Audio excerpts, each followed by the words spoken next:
Listo, pues ya podemos empezar. Muy bien, pues buenas tardes a todos. Buenas tardes a todos. Seguimos en nuestro seminario sobre integración de lo ambiental en las políticas de recuperación tras el COVID-19.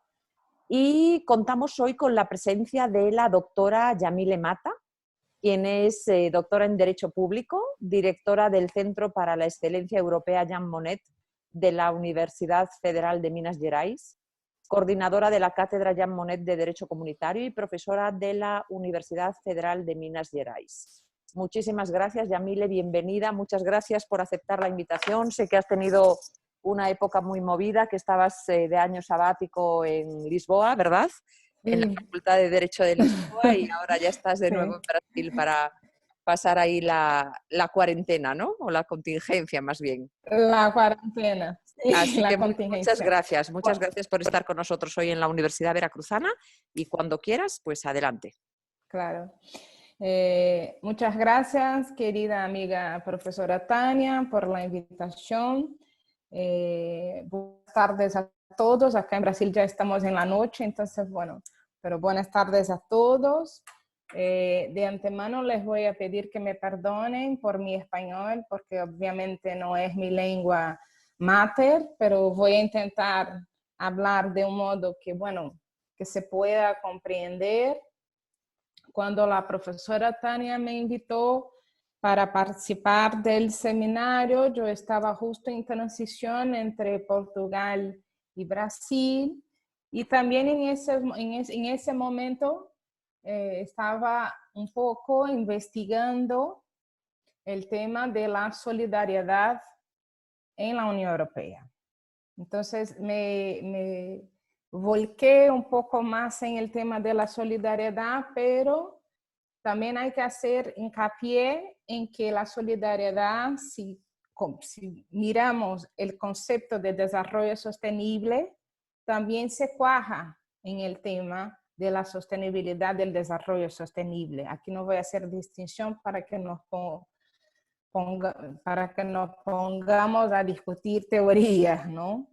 Pero de hecho, esa investigación se origina justamente de la discusión que empezó en febrero de ese año, cuando justamente Italia pide a la Unión Europea, mediante la invocación de la cláusula de la solidaridad, que le ayudara a contener la propagación del virus.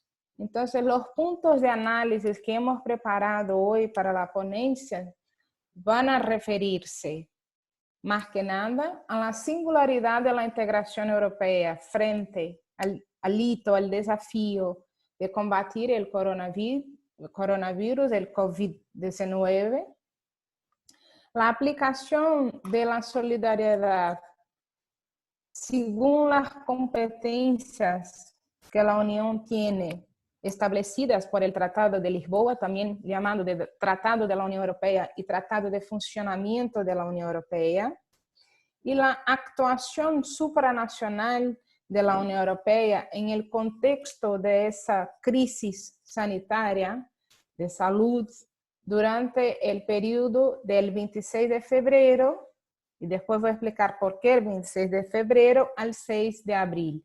Entonces, la justificación, digamos así, el fundamento para que pudiéramos determinar un marco temporal de nuestro análisis se da justamente porque el primer pedido, la primera solicitud formal que hace Italia hacia la Unión Europea se da el 26 de febrero, y el primer, digamos así, movimiento que la Unión Europea hace de una forma un poco más clara en relación específicamente al coronavirus se da el 16 de marzo, pero las medidas relativas a la solidaridad solo se agilizan, se ponen en marcha a partir del 6 de abril. Entonces, ese periodo entre el 26 de febrero, cuando Italia pide y dice a la Unión Europea, estamos invocando la cláusula de solidaridad, que la voy a explicar más adelante. Y la respuesta efectiva de la Unión Europea es un periodo importante porque es justo cuando la propagación rápida, creciente y dispersa del virus ocurre. Bueno, hay que decir también que esa visión un poco más crítica tiene que ser, digamos, atenuada por dos razones. Una es la volatilidad de la cuestión que viene de la mano del propio desconocimiento del virus, de su capacidad de propagación, diseminación, y de la imprevisibilidad, del desconocimiento de los efectos que esa propagación pudiera causar en toda Europa. Entonces, obviamente, no estamos diciendo de ningún modo que la Unión Europea ha sido, digamos, poco atenta a la situación de Italia. Lo que sí ha pasado es que ha habido una respuesta, digamos, un poco lenta, un poco tardía, se llegó tarde a que se pudiera efectivamente adoptar medidas que quizás podrían haber disminuido la contaminación que hemos tenido, que tenemos hoy por hoy en todos los países miembros, en todos los estados miembros de la Unión Europea. Una cuestión también importante es decir que algunos estados, durante ese periodo, ese recorte temporal que hemos hecho, empezaron a adoptar acciones unilaterales sin que hubiera un diálogo consensuado con los demás estados de la propia Unión. A título de ejemplo, puedo citar el caso de Austria, que, bueno, de inicio ya cierra la frontera, es decir, utilizando la excepción de orden pública basada en la protección de la salud, Austria cierra su espacio aéreo, sus fronteras, de forma unilateral. Entonces, lo que se ve en el inicio de la crisis es una dificultad generada por la institucionalidad, por el proceso de toma de decisiones basado en una institucionalidad que no ha tenido la sinergia, que no ha tenido el vínculo, el enlace, pongamos así, necesario para que se pudiera dar una respuesta a tiempo. Entonces, especialmente en el caso de Italia. Entonces, aquí tenemos dos problemas. Uno, obviamente, es la dificultad generada por el desconocimiento en relación al nuevo virus, al coronavirus, al COVID-19, pero por otro lado, una institucionalidad, un proceso de toma de decisiones que no ha conseguido generar medidas tempranas que pudieran dar una respuesta a los estados. Hay que recordar también que junto con la cláusula de solidaridad hay un deber de cooperación, es un deber, no es una facultad, es un deber de cooperación que se encuentra hoy dispuesto en el artículo 222, numeral 3.1 del Tratado de Funcionamiento de la Unión Europea. Después yo les recomiendo a quien les interese que echen un vistazo en los artículos que estamos diciendo. No hemos puesto aquí para que no se quedara así muy ya amplia la presentación. Hay que decir que la Unión Europea, para que los no conocen, ella tiene un sistema institucional y jurídico propio, supranacional. Eso quiere decir que tiene instituciones que de cierto modo, cuando miramos la línea del tiempo de la conformación de la Unión Europea, desde el Tratado del Carbón y del Acero en la década de los 50 hasta el Acto Único Europeo en la década de los 80, llegando al Tratado de Maastricht, que consolida la Unión Europea, la Unión Económica y Monetaria, se ha creado durante ese periodo, es decir, de los 50 hasta actualmente, los años actuales y especialmente en los 90, una arquitectura, es decir, un sistema que se compone de instituciones con poderes decisorios y que al mismo tiempo crean normas que son obligatorias para los Estados miembros, que incluso tienen ciertos principios que el derecho internacional todavía no ha conseguido desarrollar, que es la primacía, la aplicabilidad inmediata y el efecto directo. Ese proceso de toma de decisiones en relación a distintos aspectos de las políticas sectoriales, que llamamos políticas públicas, es decir, política económica, de salud, de transporte, se ha poco a poco transferido a esas instituciones comunes. Entonces, para mucho la Unión Europea, hay que entender que ese sistema tiene independencia y autonomía, mejor diciendo, en relación a los Estados miembros, aunque su composición se dé justamente por esos Estados. Es un sistema de cooperación, digamos así, mutua, en un sistema no de subordinación, pero de cooperación.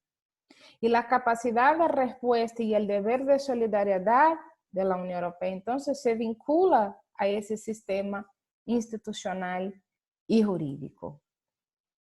Obviamente que en el marco de la actuación de la Unión Europea, de lo que decimos el agire, la acción de la Unión Europea, tenemos que hablar de sus competencias. Eso es algo que se discutió mucho en ese momento, en ese recorte temporal del febrero, y bueno, sigue discutiendo hasta ahora porque están hablando ahí de los corona bonds en la parte económica, financiera, ¿no? Pero las competencias de la Unión Europea hoy por hoy ya están establecidas tanto en el Tratado de la Unión Europea como en el Tratado de Funcionamiento, que es un único tratado con dos partes, pongamos así. Ya tiene consolidado un rol competencial que se basa en dos principios, la subsidiariedad y la proporcionalidad, como pilares esenciales de esas competencias. La subsidiariedad se refiere a la delimitación del ejercicio de la competencia, porque ¿cómo se pasa eso? Los estados atribuyen el principio de atribución, atribuyen a la Unión Europea determinados poderes para que pueda ejercer ciertas competencias, que ya vamos a hablar un poco cuáles son. Y la subsidiariedad viene como si fuera un marco, ¿no? Un círculo que va a concentrar esas competencias y que va a delimitar esas competencias. De modo que la Unión no actúe donde el Estado no quiere que ella actúe. Pero después hablaremos un poco más de eso también. Y la proporcionalidad tiene que ver con las medidas. ¿Qué medidas se pueden tomar para alcanzar los objetivos definidos en los tratados, en las normas de la Unión Europea? Esas medidas son proporcionales, son efectivas, tienen que hacer o no es necesario hacerlas, no es necesario adoptar un acto, por ejemplo. Entonces, esos dos principios van a conformar lo que llamamos el marco de las competencias de la Unión Europea. Pero hay que dejar muy claro que la Unión Europea tiene, a mí me gusta mucho esa palabra, la potestad, el poder de decidir que le fue atribuido por los propios estados. Y dentro de ese poder tenemos ahí categorías de competencias, ¿no? las competencias llamadas explícitas, que están determinadas en los artículos 3 al 6 del Tratado de Funcionamiento de la Unión, que dice, son competencias exclusivas de la Unión Europea. Son competencias compartidas de la Unión Europea y son competencias de apoyo o complementar de la Unión Europea. Obviamente que lo que es competencia exclusiva de la Unión Europea, como por ejemplo mantener el funcionamiento del mercado común, es de la Unión Europea. Los estados no pueden decir, mira, que eso no es competencia de la Unión. Sí que es competencia de la Unión Europea, porque el tratado así lo determina, porque los estados así decidieron. Entonces, yo quiero hacer hincapié en la cuestión, por ejemplo, de la competencia exclusiva para el funcionamiento del mercado común, que supone las 4 libertades fundamentales: libre circulación de personas, bienes, capitales y servicios, porque en distintas ocasiones la Unión Europea ha abocado, un poco utilizado el mercado común como una forma de actuar para más allá de las competencias que le fueron dadas. Y también quiero hacer hincapié en una cuestión importante que se discutió mucho en Europa ahora en febrero, porque lo que los estudiosos de Europa decían es que la Unión Europea no tiene su competencia en materia de salud es una competencia de apoyo o complementar, que dicen, es decir, es una competencia muy residual. Pues bien, es una competencia residual, pero que afecta el mercado común. Una vez que si un estado como Austria cierra sus fronteras, estamos diciendo de una medida que afecta al mercado común. Entonces, cuando se utiliza el argumento para excusar la no actuación de la Unión Europea, diciendo que ella no puede tomar medidas en materia de salud pública, en verdad, lo que se puede entender también es que ella puede tomar medidas para el mantenimiento del mercado común, que ese sí es competencia exclusiva de la Unión Europea. Y que en algunas ocasiones, de hecho, la Unión Europea utilizaba un poco como un escudo, como una especie de digamos así, de una carta que ponía diciendo, mira, es que eso yo no tengo competencia, como la educación, por ejemplo, pero para el mantenimiento del mercado común tenemos que tener normas comunes. Por ejemplo, en materia de revalidación de los diplomas universitarios, por ejemplo.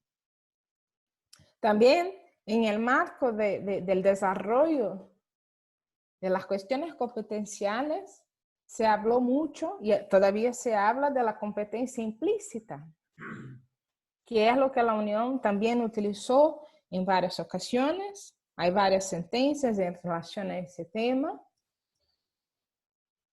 que se utilizó para decir, tenemos que actuar como Unión Europea o entonces como Comunidad Europea, cuando era en los 70, por ejemplo, porque esa actuación es necesaria, esa medida es necesaria para preservar los valores de la Unión Europea. Esa cuestión de la competencia implícita ha sido muy desarrollada en los temas de los derechos fundamentales. Ahí tenemos una amplia interpretación jurisprudencial del Tribunal de Justicia de la Unión Europea, justamente vinculando la cuestión de la preservación de los valores de la Unión Europea, que están fijados en el artículo 2 del Tratado de la Unión, del Tratado de Lisboa, como la democracia, la dignidad humana, el respeto a los derechos fundamentales y también a sus objetivos, como por ejemplo el desarrollo sostenible. El tribunal en distintas ocasiones ha dicho que la Unión Europea puede actuar para cumplir su cometido. ¿Y dónde están sus cometidos? ¿Dónde están sus valores y sus objetivos? en el Tratado de la Unión Europea, en los artículos 2 y 3. Y por fin, la competencia subsidiaria, que está prevista en el artículo 352 del Tratado de Funcionamiento, que es la parte 2, decimos, del Tratado de Lisboa, que es un único tratado en 2 partes, que también va a permitir ese enlargement, que decimos, ese alargamiento, esa expansión de las competencias de la Unión Europea. ¿Y por qué estoy diciendo eso? Porque, como dije antes, la discusión en Europa, cuando empieza el tema del coronavirus, de la pandemia, en fin, es justamente cómo podría la Unión Europea actuar dentro de su marco competencial fijado por el Tratado de la Unión Europea y por el Tratado de Funcionamiento de la Unión Europea. Pues bien, una vez establecido que la Unión Europea sí podría ejercer esa competencia, aunque por vía, digamos, colateral de la competencia implícita o mismo utilizando el argumento de preservación y mantenimiento del mercado común, lo que hemos investigado en ese momento fueran los instrumentos del sistema europeo que se podrían adoptar para que la cooperación y la solidaridad se concretara en medidas efectivas de apoyo a los Estados miembros. Y ahí entonces lo que hemos investigado de una manera un poco preliminar, porque lo que estoy siempre diciendo ahora en mis ponencias es muy temprano para que podamos dimensionar los efectos de la actuación en ese momento, porque todavía estamos en ello, ¿no? Estamos pasando por él. Entonces, esa visión de lo que va a ocurrir hacia adelante, yo creo que ya es un poco ahí peligrosa incluso, pero hemos investigado cómo podría la Unión Europea entonces adoptar medidas, cuáles eran las herramientas que el propio sistema europeo tiene que podrían utilizarse para apoyar a los Estados miembros en el combate al COVID-19.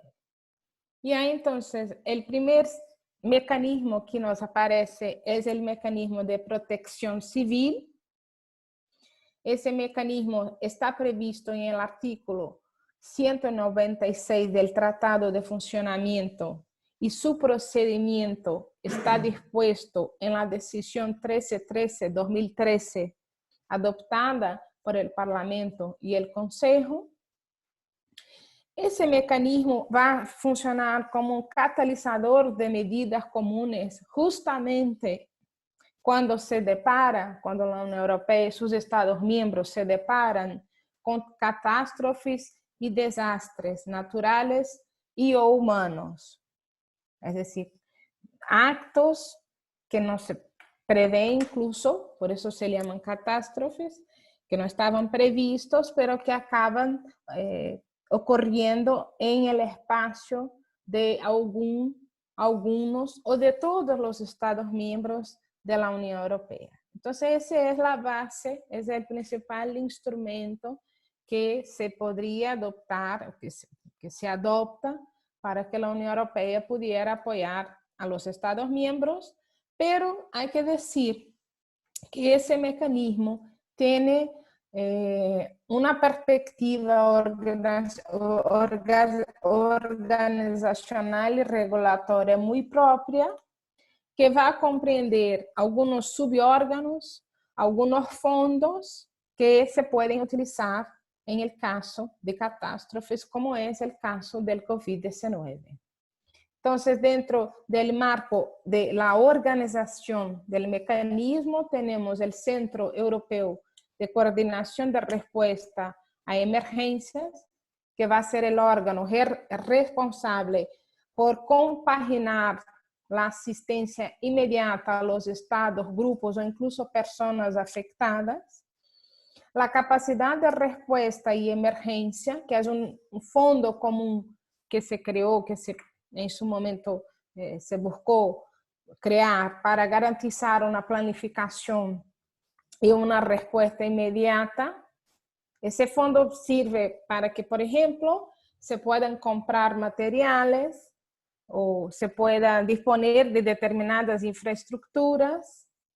Hay que decir también que el mecanismo de protección civil, por ejemplo, fue utilizado en los incendios forestales que se ha pasado en algunos estados de la Unión Europea en los años 2018-2017 y también en 2019, por ejemplo, en Portugal. Se acciona el mecanismo y los estados miembros dan una respuesta en conjunto con la Unión Europea.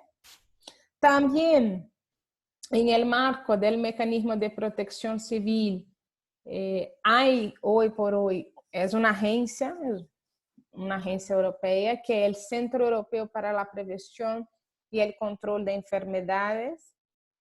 Tiene ahí su regulación por el reglamento 851-2004 y el artículo 3 de ese reglamento justamente señala cuál es la misión del Centro Europeo, que es identificar, evaluar y comunicar las amenazas actuales y emergentes para la salud humana derivadas de enfermedades transmisibles.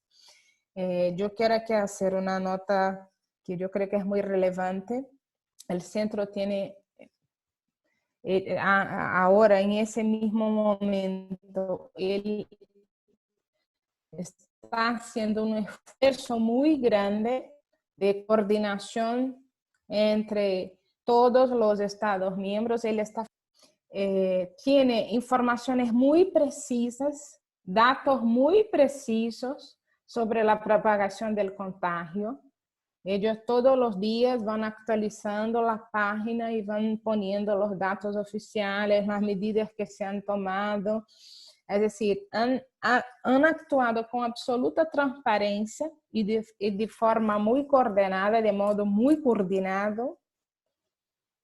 Y el centro también él tiene autonomía para actuar de forma autónoma cuando se depara con brotes de enfermedades de origen desconocido.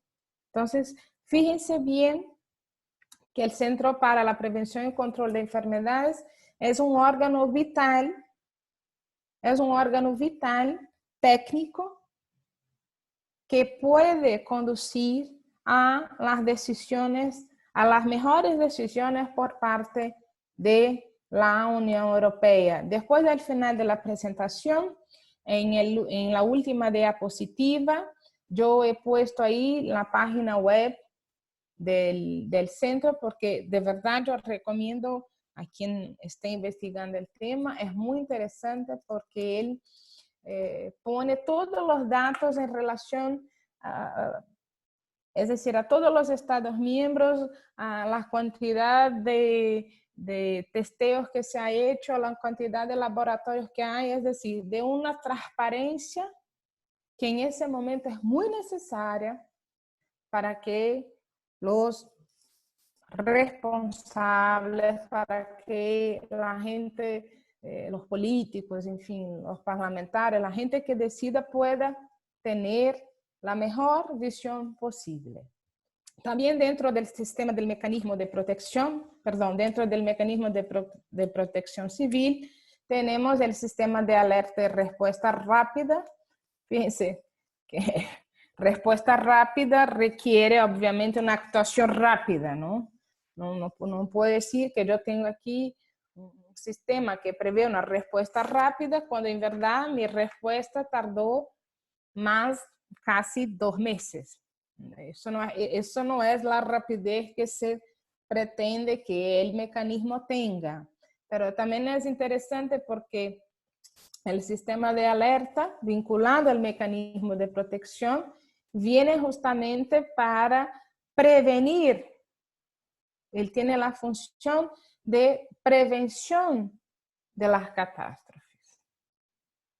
Y eso es algo que, en definitiva, bueno, repito, aunque dada la imprevisibilidad y la volatilidad causada por el desconocimiento del COVID-19 ha faltado en la Unión Europea.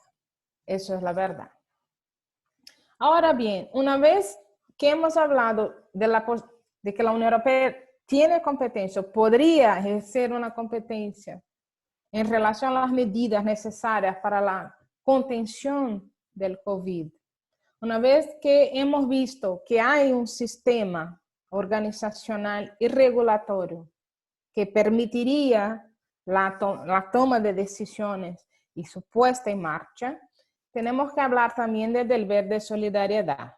El deber de solidaridad nace de la decisión 2014, basada en el valor de la Unión Europea previsto en el artículo 2 del Tratado de la Unión. Entonces, la decisión 2014-415 lo que va a prever es la actuación, el procedimiento de las instituciones y los estados europeos para que esa solidaridad pueda tener una concretud, es decir, no se quede ahí como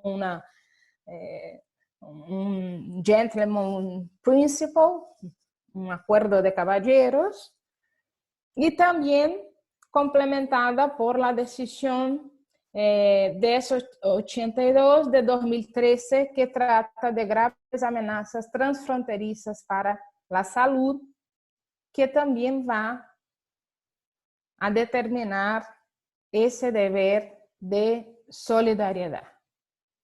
Pero ¿cómo funciona en la práctica? Es decir, porque yo puedo tener un reglamento, una directiva, una norma europea que fuera, pero ¿cómo eso funciona en la práctica, no?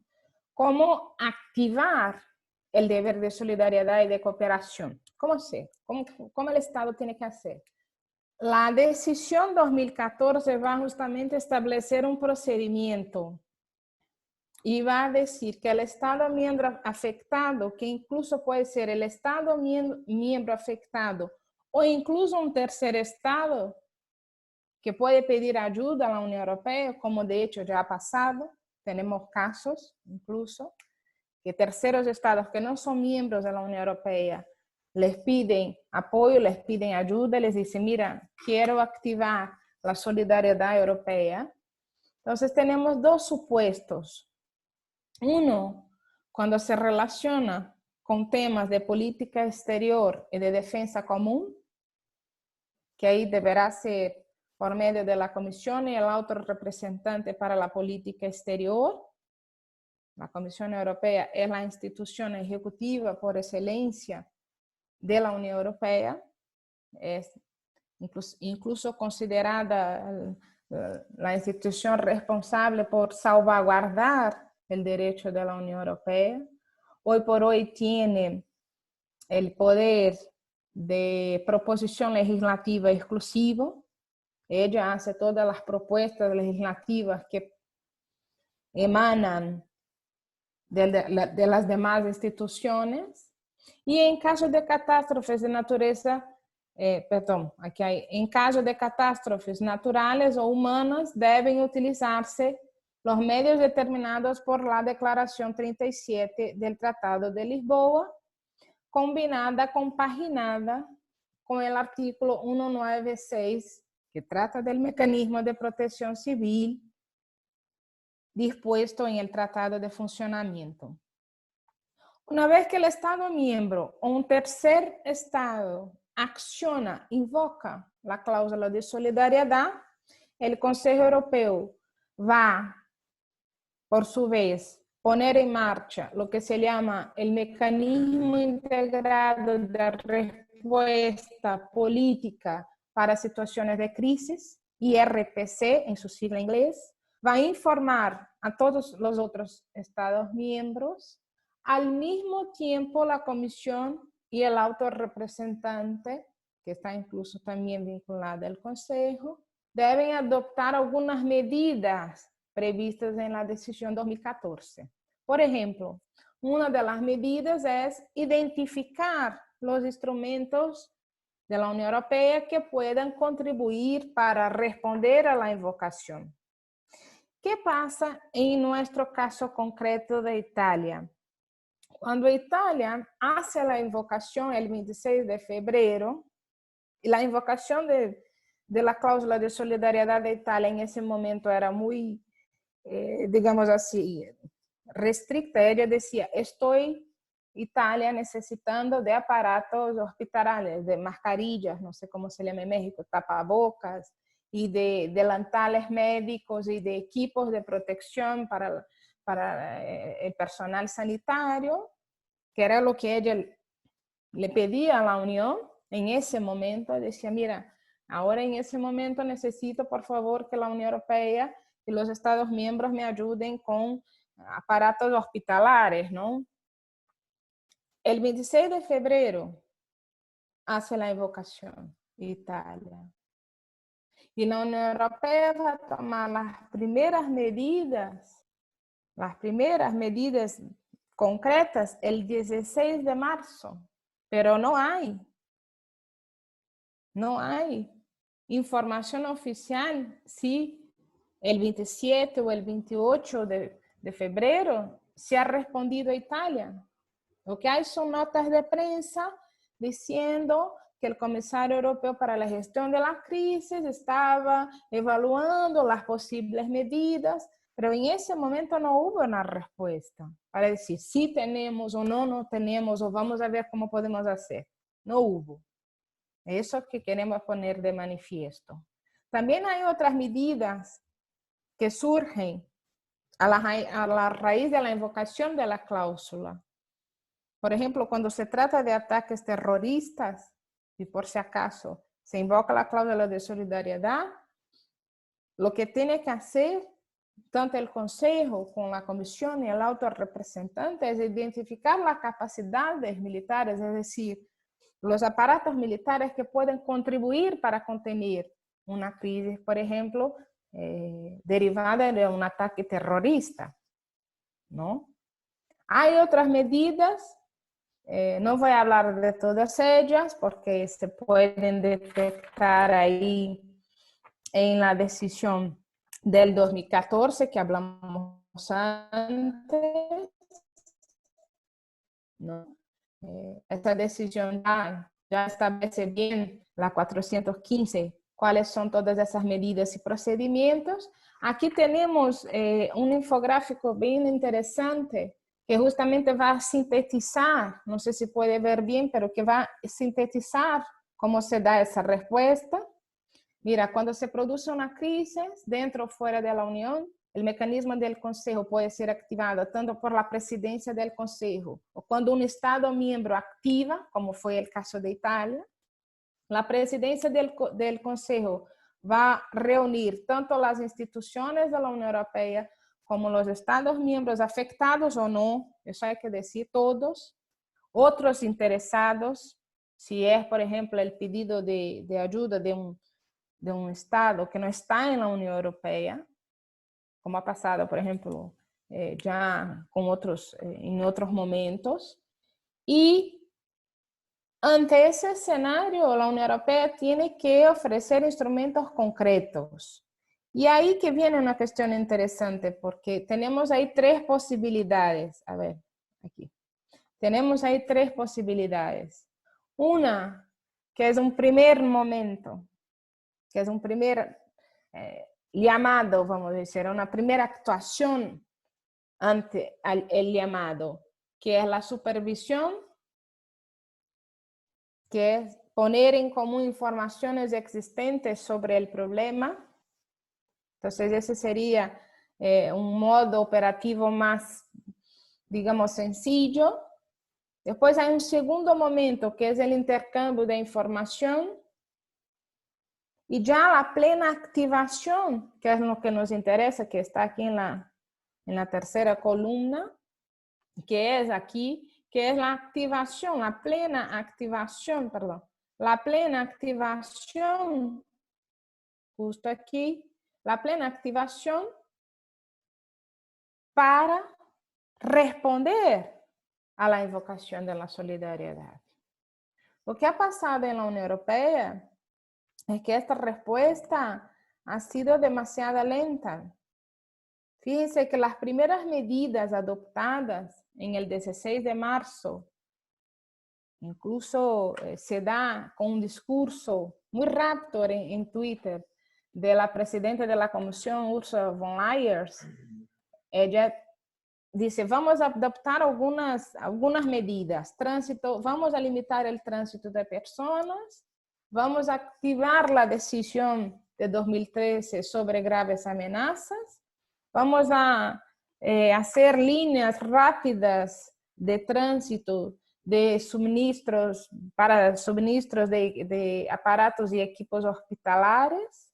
Pero esas primeras medidas concretas mismas se toman el 16 de marzo, a partir del discurso, no, ni es un discurso, bueno, de una habla que tiene Ursula von Leyen en el Twitter diciendo, hemos tomado pie de la situación y vamos a hacer tales medidas. Pero eran medidas todavía muy simples, pongamos así, eran medidas muy modestas para la situación que ya estaba completamente, pongamos, desbordada, ¿no? En Italia. Entonces, esa respuesta fue una respuesta tardía. Nuestra conclusión en esa investigación que hicimos, que obviamente, ya les digo, no es una investigación definitiva, porque todavía estamos en ella, ¿no? Pero nuestra conclusión es que la actuación de la Unión Europea ante la crisis, en especial en respuesta a las demandas de Italia, ha sido una actuación lenta. No ha habido una respuesta rápida, coordinada, coherente, eficiente, para que se pudiera, quizás, no sé, evitar o minimizar la propagación del contagio. Y hay que señalar que la Unión Europea tiene los mecanismos suficientes, tiene competencias, es decir, no puede decir, es que yo no tengo competencia en salud, es que yo no tengo mecanismos suficientes para responder.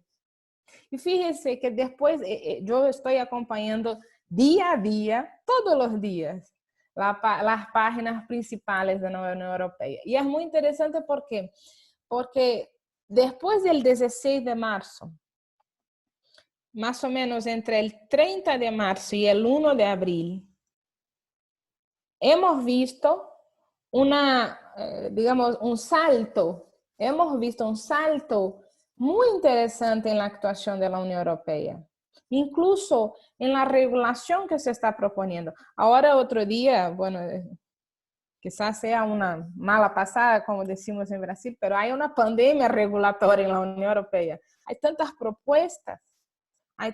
Ahora hay mucho movimiento, pero en ese momento que estamos hablando, donde Italia ya se estaba desbordando, la respuesta fue lamentablemente ineficiente. Esa es la verdad. Lo que sí espero, y bueno, eso ahora es la discusión, ¿no? Hemos visto muchos análisis diciendo quizás la Unión Europea no consiga sobrevivir, digamos, a ese desafío. Quizás el coronavirus venga de una forma más fuerte que la crisis de 2008. No sé decirlos, porque yo lamentablemente, a mí no me gusta mucho, profesora Tania, hacer función de adivinanza. No me gusta. No tienes la bola de cristal. No tengo, pero que eso ha creado un clima, un escenario de debilidad, de endeblez del proceso europeo, eso sí que no podemos negar. Lo que sí yo espero como europeísta que soy ya hace muchos años, y por eso tenemos centro de excelencia y por eso tenemos cátedra Jean Monnet, lo que sí espero es que la Unión Europea, bueno, una vez que se haya despertado y que se ha dado cuenta de la situación, que pueda actuar de la mejor manera posible. Les dejo aquí las páginas web para que después si quieren consulten, es muy interesante, hay muchísima información sobre las medidas que se están tomando ahora, en ese momento. y espero que efectivamente podamos salir todos nosotros, no solo la Unión Europea, pero todos los estados más fortalecidos, mirando hacia la protección efectivamente de las personas. Muchísimas gracias. Muchísimas gracias, Yamile. Gracias. Bueno, pues vamos a pasar entonces al turno de preguntas y respuestas. Y bueno, yo quería hacerte una pregunta, pero creo que de alguna forma ya la has contestado en tus conclusiones, que quería que sacases esa bola de cristal y que me dijeses si crees que hay riesgo de que haya más Brexit, ¿no? Que haya más países que quieran salirse. Las declaraciones del presidente portugués en relación a los comentarios de Holanda. Sí. O sea, creo que hay muchos países que están diciendo de qué sirve la Unión Europea si no es capaz de hacer nada en este momento, que sabemos que es grave, pero que sí esperábamos y pensábamos todos que la Unión Europea era más fuerte, ¿no? Claro. Yo creo, profesora Tania, que incluso no solo los países, ¿Verdad? los ciudadanos, yo llegué hace 20 días, 20 y pocos días de allá, ¿no? Entonces, había muchísimas críticas, incluso por parte de Italia principalmente, ¿no? Porque activa el mecanismo y bueno, se queda ahí en vacío, ¿no? Como decimos en Brasil, se queda ahí, ¿y ahora qué? Y los ciudadanos, hay muchos reportajes de los periódicos, La República, por ejemplo, italianos, que decían, ¿dónde está Europa? La propia Ursula von Leyen publica una carta en el periódico ese, La República, que es muy famoso en Italia, ¿no? Pidiendo disculpas a Italia, reconociendo que la Unión Europea ha fallado. Pero yo no creo que eso servirá como palanca para que la Unión Europea no salga adelante. Lo que sí yo creo es que hay, una vez más, así como en la crisis de 2008, una vez más, los estados tienen que tomar las medidas necesarias para fortalecer aún más la Unión Europea. Hace más o menos un mes en el país, un profesor de la Universidad, si no me falla la memoria, de Zamora, de Madrid, escribió un artículo proponiendo incluso la vuelta de la cooperación reforzada. Es decir, si aquellos que quieren irse hacia adelante van y los que no quieren que se queden. La famosa Europa a varias velocidades, ¿verdad?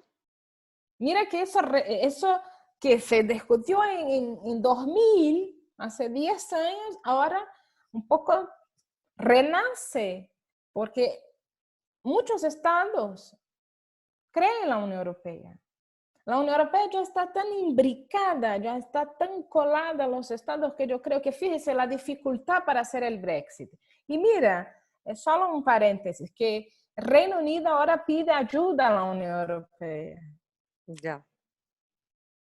Bueno, pues vamos a ver si hay alguna otra pregunta por aquí. Un momentito. Marta Guzmán. Dice que felicidades a la ponente y a los organizadores. Hola, Laura. Está por aquí Hola. también Laura Bello, también es una profesora de la Universidad Veracruzana. Nos acompaña también la doctora Lorena de Medina, que es una de las organizadoras también conmigo y con Ana Cecilia y Carlos de este seminario. No sé si hay alguna otra pregunta concreta. ¿Alguien que quiera hacer alguna pregunta?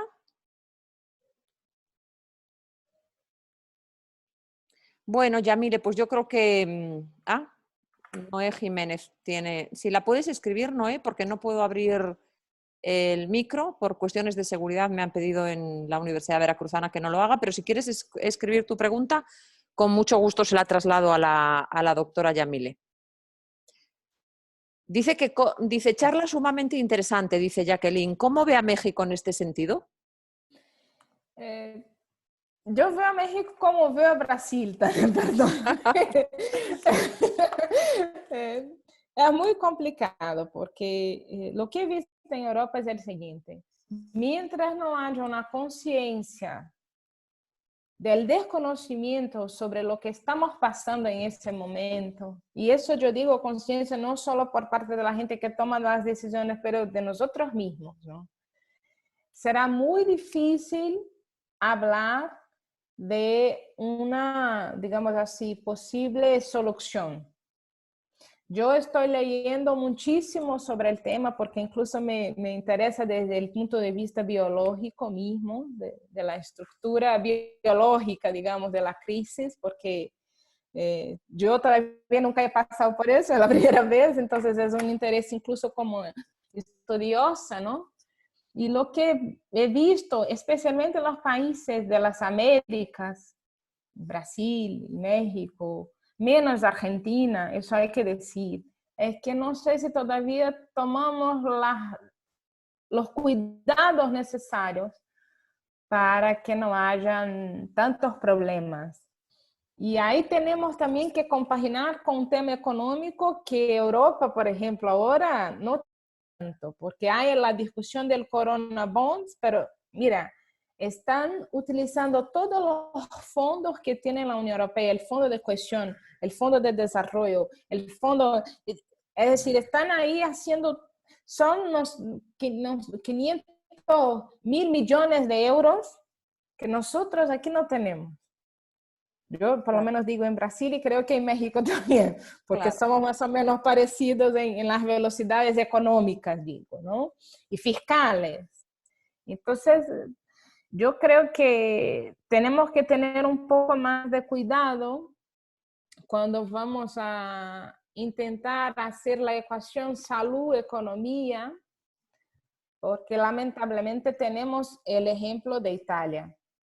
Yo creo que Italia fue un gran ejemplo en relación a ese tema, porque hubo ahí una cierta presión por los sectores productivos que yo entiendo perfectamente bien, creo que, pero al mismo tiempo esa presión ha resultado en lo que estamos viendo hoy por hoy en Italia. Entonces yo creo que México también como Brasil y otros países, no solo, otros países, Estados Unidos también, de todos. Lo que pasa es que una acción coordinada quizás facilitaría muchísimo la disminución del contagio. Eso sin duda. Una acción coordinada bajo el paraguas de la Organización Mundial de Salud, para mí, como estudiosa de Derecho Internacional, de Derecho de la Integración, facilitaría sobremodo la disminución del contagio. Pero lamentablemente no es lo que tenemos, por ejemplo, aquí en Brasil ahora, ¿no? Que es un poco seguir las recomendaciones de la organización. Muy bien, muchísimas gracias. Voy a ver si hay alguna otra pregunta. Parece que no, parece ser que... Ah, sí, perdón, hay varias preguntas.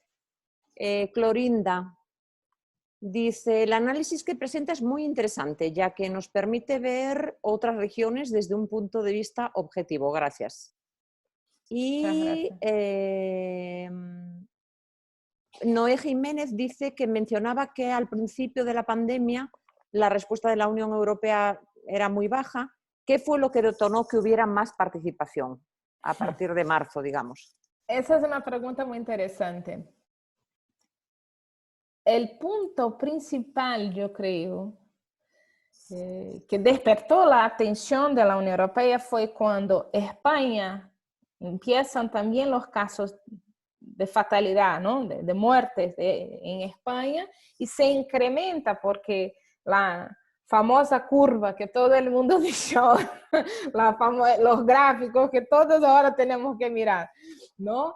Esa famosa ola que se dice, y ellas se incrementa muchísimo, pero muchísimo a inicio de marzo, contaminando también España, también con casos de contagio. Es decir, mientras estaba en Italia. Pero cuando eso se desplazó hacia otros estados de una manera muy fuerte, como el caso español, yo cito, también como el caso de Alemania. Alemania hoy por hoy tienen no sé, ayer miré, hoy no, ya no miré el centro de control, pero me pareciera que tenía, no sé, 150.000, no sé cuántos mil infectados, ¿no? Tiene una tasa de letalidad muy baja, Alemania, muy baja, la más baja de casi del mundo, junto con Corea, pero es decir, ese despertar se da cuando dicen, ay, mira, que no es solo Italia. Ya, Pero ya. lo que más llama la atención es que ya se sabía que eso iba a pasar. Es decir, no era algo tan desconocido esa propagación.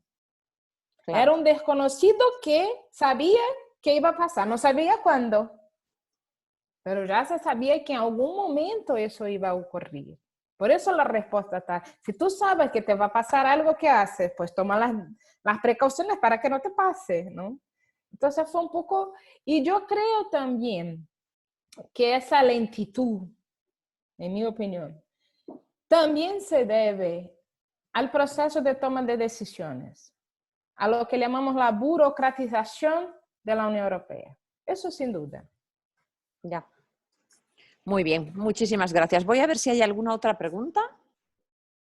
No hay más preguntas, así que pues muchísimas gracias, Yamile. Fue un placer tenerte con nosotros esta tarde y te mandamos un abrazo muy fuerte. Muchísimas gracias por participar en este seminario. Yo que le doy las gracias a la querida profesora, nuestra amiga Tania. Espero que os quedáis todos con salud, bien. Pues sí. Y por ahora lo único que podemos hacer realmente es quedarse en casa hasta que conozcamos un poco más el escenario que nos ha traído ahí el COVID-19. Buenas tardes, bueno, buenas noches a todos y espero que hayáis disfrutado de nuestra ponencia. Gracias. Gracias. Hasta luego.